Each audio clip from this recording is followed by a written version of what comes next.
Semitic മതങ്ങളിലെ, പ്രത്യേകിച്ച് Christian മതങ്ങളിലെ മനോവൈജ്ഞാനിക സമ്മർദ്ദങ്ങളുണ്ട്. അതെന്താണെന്ന് പരിശോധിക്കാം. എല്ലാ മതങ്ങളും ചെയ്യുന്ന ഒരു തന്ത്രമാണ് ശിശുവിനെ ബുദ്ധി ഉറയ്ക്കുന്നതിന് മുമ്പായി മതവിദ്യാഭ്യാസ പദ്ധതി നടപ്പിലാക്കുക. എല്ലാ മതത്തിനും ബാധകമാണെങ്കിലും എന്ന് പറയുമ്പോൾ സനാതന ധർമ്മത്തിന് അല്പം വ്യത്യാസമുണ്ട്. അതിങ്ങനെയാണ്: യുക്തിബോധത്തോടെ സത്യത്തെ കണ്ടറിഞ്ഞ ശേഷം ആ പരമമായ സത്യം ജീവിതാന്ത്യത്തിലെങ്കിലും സാക്ഷാത്കരിക്കുവാൻ തക്കവണ്ണം ജീവിതചര്യകൾ ക്രമപ്പെടുത്തുക എന്നതാണ് ആ പദ്ധതി. അതിൽ മനോവൈജ്ഞാനികപരമായ ഒരു കാര്യകാരണ ബന്ധം ഉണ്ടായിരിക്കും.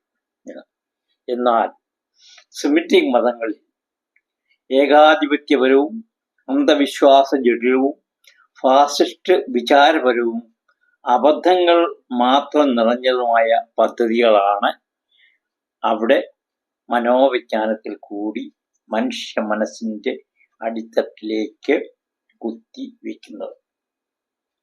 എവിടെ നിന്നോ ഒരുവൻ പ്രത്യക്ഷപ്പെടുന്നു, ഉണ്ടാകട്ടെ എന്ന് പറയുന്നു, ഉണ്ടാകുന്നു, ഇല്ലാതാകട്ടെ എന്ന് പറയുന്നു, ഇല്ലാതാകുന്നു.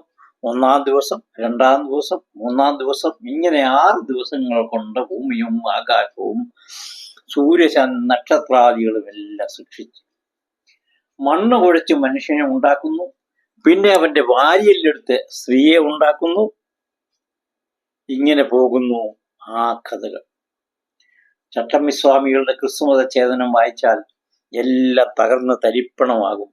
എന്നാൽ പാശ്ചാത്യ ശക്തികൾ ആധുനിക മനഃശാസ്ത്ര സങ്കേതങ്ങൾ ഉപയോഗിച്ച് ഈ അന്ധമായ അബദ്ധങ്ങൾ മനസ്സിൽ ഇഞ്ചക്ട് ചെയ്യുന്ന പദ്ധതികൾ ആവിഷ്കരിച്ച്, മാത്രമല്ല മനുഷ്യന്റെ ഭൗതികമായ തൃഷ്ണയെ ശമിപ്പിക്കാൻ വേണ്ട ധനവും മുഴുക്കി മനുഷ്യനെ തികഞ്ഞ മനോരോഗികളാക്കി മാറ്റി.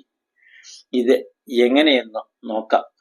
കരഞ്ഞു വിളിച്ചുള്ള പ്രാർത്ഥനകൾ, ഹല്ലേലൂയ എന്ന കൂക്കിവിളികൾ, തമ്പേറടികൾ, അതായത് മനസ്സിനെ ദുർബലമാക്കി തമ്പേറടികളും കരഘോഷങ്ങളും പ്രാർത്ഥനകളും നിറഞ്ഞ അന്ധവിശ്വാസങ്ങൾ മനസ്സിൽ കുത്തി നിറച്ച് അബദ്ധധാരണകളുടെ അടിമയാക്കി മാറ്റുക.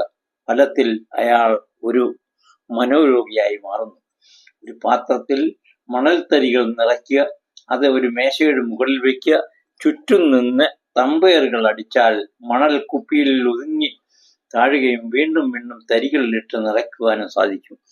ഇത് തന്നെ മൃദുലമായ മനസ്സിനെ ഇളക്കി തമ്പേറടികളാലും പ്രാർത്ഥന എന്ന ബഹളത്താലും അബദ്ധാശയങ്ങൾ മനസ്സിൽ കുത്തി നിറയ്ക്കുന്നു. അത്തരം മനസ്സിൽ പിന്നീട് യുക്തിബോധത്തിനോ ചിന്താശക്തിയോ യാതൊരു സ്ഥാനവും ഉണ്ടാകില്ല. തികഞ്ഞ മനോരോഗിയായി മാറുന്നു. തുമ്പിതുള്ളൽ തുടങ്ങിയ വേദികളിൽ താത്കാലികമായ സമനില തെറ്റിലാണ് സംഭവിക്കുന്നത്. മതത്തിൽ ഇത് സ്ഥിരമാകുന്നു. മറിച്ച് ചിന്തിക്കുന്നത് തന്നെ പാപമാണെന്നും മരണശേഷം നിത്യ നരകത്തിൽ പതിക്കുമെന്നും പറഞ്ഞ് ഭയപ്പെടുത്തുന്നു.